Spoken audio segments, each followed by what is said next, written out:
નમસ્કાર મિત્રો, education with Jignesh ચેનલમાં તમારું સ્વાગત છે. હું છું જિગ્નેશ. મિત્રો, ધોરણ 1 થી 5 જિલ્લા પસંદગીનો આજે ત્રીજો અને અંતિમ તબક્કાનો ત્રીજો દિવસ અને અંતિમ દિવસ હતો. તો જે જિલ્લા પસંદગી શરૂ થઈ હતી, જે પુનઃ જિલ્લા પસંદગી પહેલાં જિલ્લા પસંદગી થઈ ને પછી પાછું કેન્સલ કર્યું અને ફરીથી ગાડીને પાટા ઉપર ચડાવવામાં આવી ફટાફટ. અને આજે એટલે કે અંતિમ દિવસ એટલે કે આજે તમામ જિલ્લા પસંદગી ઉમેદવારોને જિલ્લા પસંદગી પૂરી થઈ છે. તો આજનો દિવસ મહત્ત્વનો છે બધા માટે. અને જે જિલ્લા પસંદગી આજે પૂરી થઈ છે એની અંદર કેટલા લોકો જે લાગ્યા છે, શું થયું છે, આજની સ્ટેટસ શું છે, તમામ જે ફાઇનલ અપડેટ જે છે એ હવે આપણે શું સામે આપણી આવી છે, કેટલી જગ્યાઓ બાકી રહી, કઈ કેટેગરીમાં બાકી રહી અને એનું શું સ્ટેટસ છે, ઓવરઓલ આખું સ્ટેટસ શું છે, તમામ અપડેટ તમને આ વિડીયોની અંદર મળી જવાની છે. તો વિડીયોમાં અંત સુધી બનેલા રહેજો, ખૂબ જ મહત્ત્વની જાણકારી મળવાની છે. સાથે સાથે જિલ્લા વાઇઝ કેટલી જગ્યાઓ બાકી રહી છે, ક્યાં ક્યાં રહી છે, શું રહ્યું છે, કઈ કેટેગરીમાં રહી છે અને ખાસ મહત્ત્વનો પોઈન્ટ વેઇટિંગ બાબતમાં ચર્ચા થોડી અંતમાં કરીશું. તો શરૂ કરીએ આપણે વિડીયો. સૌથી પહેલાં વાત કરીએ આજની વાત જે છે, છેલ્લો દિવસ ફાઇનલ દિવસ હતો આજે 9 તારીખ. અને જોઈ લઈએ કે ઉમેદવારો મેરિટ નંબરની વાત કરી હતી આપણે ગઈકાલે કે 7,551થી લઈ અને તમામ ઉમેદવારો જે પણ હતા એ આખું જનરલ કાઉન્ટ જે કર્યું હતું. હવે એની અંદર જે કુલ કોલ લેટર જે છે એ 400 આસપાસ જે છે આજે આપવામાં આવ્યા હતા. અને જે ઉમેદવારો જે હતા આજે એ 292 લોકોએ જિલ્લા પસંદગી કરી છે. અને બાકી જે લોકો જે રહ્યા એ કાં તો સાયન્સવાળા હતા, થોડા ઘણા ગેરહાજર હતા, અથવા તો જે લોકો રહી ગયા છે એટલે કે જગ્યાઓ કેટેગરીની પૂરી થતાં જે લોકો બાકી રહી ગયા છે, જિલ્લા પસંદગી કરવાથી વંચિત રહી ગયા છે, એવા 108 આસપાસ લોકો જે છે એક્સેસ કોલ લેટરવાળા હતા.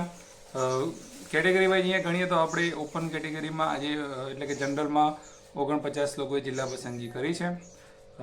એસટીની અંદર 237 લોકોએ જિલ્લા પસંદગી કરી છે. ઈડબ્લ્યુએસમાં ગઈકાલે આપણે વાત કરી કે પેલી 29 સીટો જે બાકી હતી તો એમાંથી 23 જેવી સીટો જે હતી એ પીએચ કેટેગરીની હતી. તો બાકીની જે 6 સીટો હતી એ 6 સીટો જ આજે જે છે ભરાઈ હતી અને એટલા માટે 6 સીટો જ આની અંદર કાઉન્ટ થઈ છે. તો ટોટલ તમે જુઓ કે આજે 292 જગ્યાઓ જે છે એ ભરાઈ છે છેલ્લા દિવસે. અને આ હતી કે આજની અપડેટ એટલે કે આજે ત્યાં શું થયું. તો હવે તમે જોઈ શકો છો આજે જે અપડેટ છે એની અંદર એસટી કેટેગરીની અને ઈડબ્લ્યુએસ કેટેગરીના ખાસ વધારે ઉમેદવારો હતા.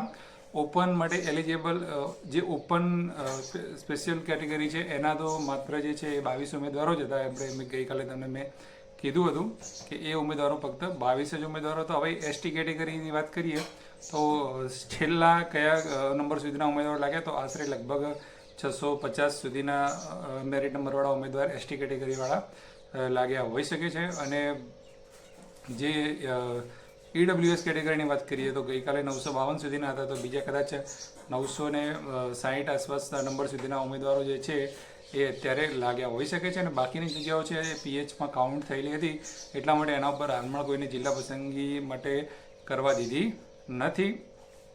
હવે આપણે જોઈએ કે 1 થી 5 સામાન્ય ભરતી તમામ સીટનું ફાઇનલ અપડેટ જે છે શું આપણી સામે આવ્યું છે કે રોજ આપણે તમને એક દિવસની પર્ટિક્યુલર અપડેટ અને તમામ ફાઇનલ અપડેટ ટોટલ અપડેટ તમને બતાવતા હતા.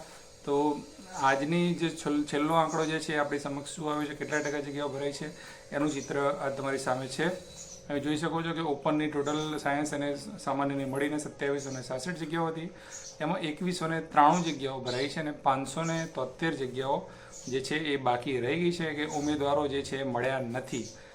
જે ઓપન માટે એલિજિબલ હોય એવા ઉમેદવારો મળ્યા નથી એટલે 573 જગ્યાઓ બાકી રહી ગઈ છે. 80% જે છે ઓપનની જગ્યાઓ ભરાઈ છે, 20% જગ્યાઓ જે છે એ બાકી રહી છે. એમાંથી પીએચની પણ કેટલી છે એ પાછળ આપણે જિલ્લા વાઇઝ જગ્યાઓ જે જોઈએ એની અંદર એ ચોક્કસ હું તમને બતાવું છું.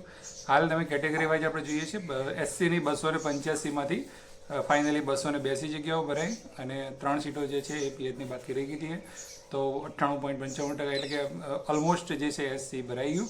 અને એસટી કેટેગરીની વાત કરીએ 678 કુલ જગ્યાઓ જે હતી એમાંથી 620 જગ્યાઓ જે છે એ ભરાઈ ગઈ અને 58 જેટલી જગ્યાઓ જે છે એ બાકી રહી. તો કઈ બાકી રહી? પીએચ કેટેગરીની બાકી રહી એક, અને 91% જે છે જગ્યાઓ ફાઇનલી ભરાઈ ગઈ. એસસીબીસી કેટેગરીમાં 100% જગ્યાઓ ભરાઈ ગઈ. 769 હતી અને 769 બધી પીએચ સુધીની બધી જગ્યાઓ એની અંદર ભરાઈ ગઈ. ઈડબ્લ્યુએસ કેટેગરીની વાત કરીએ તો કુલ જગ્યા 502 હતી. એમાંથી 479 જગ્યાઓ જે પણ સામાન્ય જગ્યાઓ હતી એ બધી ભરાઈ ગઈ. 23 જગ્યાઓ પીએચ માટે હતી એ બાકી રહી અને 95.42 જગ્યા ઓવરઓલ ભરાઈ ગયું. હવે ટોટલ જે વાત કરીએ કે કુલ 5000 જગ્યાઓ જે હતી એ કુલ 5000 જગ્યાઓમાંથી 4343 એટલે આંકડો પણ જોરદાર આવ્યો છે 43 તો 43 જગ્યાઓ ભરાઈ છે અને 657 જગ્યાઓ આ ભરતીમાં બાકી રહી ગઈ છે. અને ટકાવારી ગણીએ તો 86 બંને બાજુ આંકડો જોરદારનો આવ્યો છે 86 તો એ પણ મતલબ 8% 14% આસપાસ 13% આસપાસ જગ્યાઓ જે છે એ બાકી રહી છે. 657 જગ્યાઓ બાકી રહી છે, એમાંથી 150 જગ્યા પીએચની છે. હવે આપણે આગળ વાત કરીએ તમને કે જિલ્લા વાઇઝ હું બતાવવાનો તમને પ્રયત્ન કરીશ કે અહીંયા તમને જિલ્લા વાઇઝ શું સ્થિતિ જે બાકી જે છે એની વાત કરી લઈએ. તો અહીંયા તમે જિલ્લા વાઇઝ જોઈ શકો છો કે સૌપ્રથમ અમદાવાદ છે તો અમદાવાદમાં 3 જગ્યાઓ પીએચની જ બાકી રહી છે એસટી કેટેગરીની. બરોડા છે, વડોદરાની અંદર પણ 3 પીએચની જ બાકી રહી છે એસટી કેટેગરીની. તો અહીંયા ખાલી જે પીએચ સિવાયની જે જગ્યાઓ ઉપરની કયા જિલ્લામાં બાકી રહી ગઈ એની આપણે વાત કરીએ તો જામનગરમાં તમે અહીંયા જુઓ તો જામનગરમાં ટોટલ જે 32 જગ્યાઓ બાકી રહી છે એની અંદર 8 પીએચની હતી અને 24 ઓપનની હતી. સોરી 32 જગ્યાઓ જે હતી એ ઓપનની હતી. હવે પીએચ એમાંથી આપણે કાઢી નાખીએ તો એ જે છે એ 24 જગ્યાઓ જે છે બાકી રહી ગઈ છે એ તમે ગણી શકો છો. ટોટલ બાકી રહેલી જગ્યાઓ છે 32 છે, એમાંથી 24 તો એવી જગ્યાઓ હતી પીએચ વગરની હતી. ત્યારબાદ અહીંયા તમે જોઈ શકો અમરેલી અંદર 55 જગ્યાઓ ઓપનની બાકી રહી ગઈ છે પીએચ વગરની જગ્યાઓ. નર્મદામાં 6 જગ્યાઓ બાકી રહી ગઈ છે.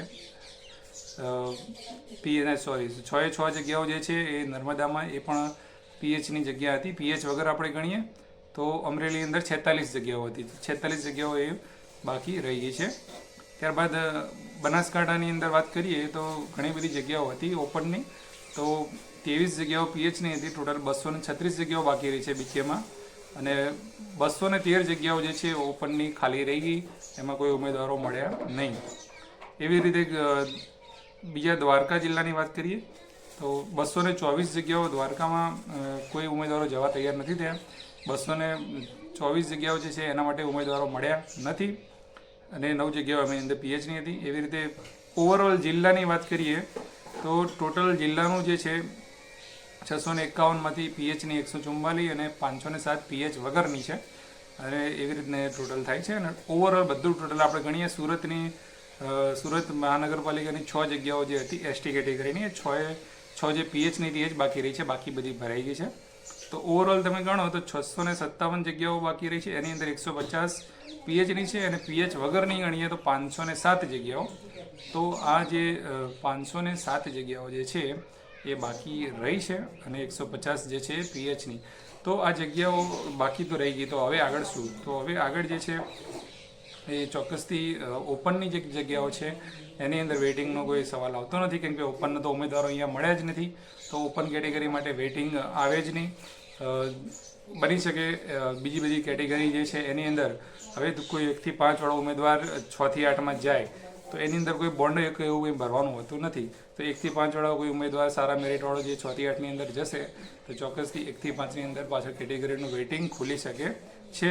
આ સિવાય કોઈ સ્થળ પસંદગી કરીને પણ શાળામાં હાજર નથી થતો કે એવું કંઈ હોય તો એ વેઇટિંગ ખુલશે. વેઇટિંગમાં જગ્યાઓ આવી શકે છે. અને કચ્છમાં જે જગ્યાઓ અહીંયા જ ઉમેદવારો નથી મળ્યા તો કચ્છમાં તો ઓપનના ઉમેદવારો મળવાના જ નથી. એ તો દેખીતી વસ્તુ છે. બની શકે છે કે સરકારના હાથમાં નિર્ણય છે શું કરે છે, કેવી રીતે જગ્યાઓ ભરે છે અને એના માટે શું કરે છે. તો આથી તમામ અપડેટ અત્યાર સુધીની જિલ્લા પસંદગી જ્યારથી શરૂ થઈ ત્યારથી આપણે તમામ પ્રકારની અપડેટ તમને દરરોજ આપવાનો પ્રયત્ન કર્યો છે. ગમે તેવું કામ હોય તો પણ તમને તમારા સુધી અપડેટ આપવાનો આપણે પૂરેપૂરો પ્રયત્ન કર્યો છે.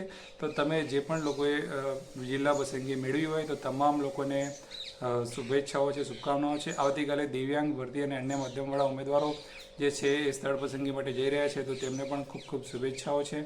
તમે જો જિલ્લા પસંદગી મેળવી હોય અને આપણી ચેનલના માધ્યમથી થોડું ઘણું પણ તમને કોઈ માર્ગદર્શન જો તમે મેળવી હોય તો સારી એવી કોમેન્ટ તમે ચોક્કસથી કરજો કે તમે જિલ્લા પસંદગી મેળવી છે અને તમને આપણી ચેનલના માધ્યમથી શું ફાયદો થયો છે, શું તમે તમારું જે પણ અનુભવ છે એ તમે શેર કરી શકો છો કોમેન્ટની અંદર.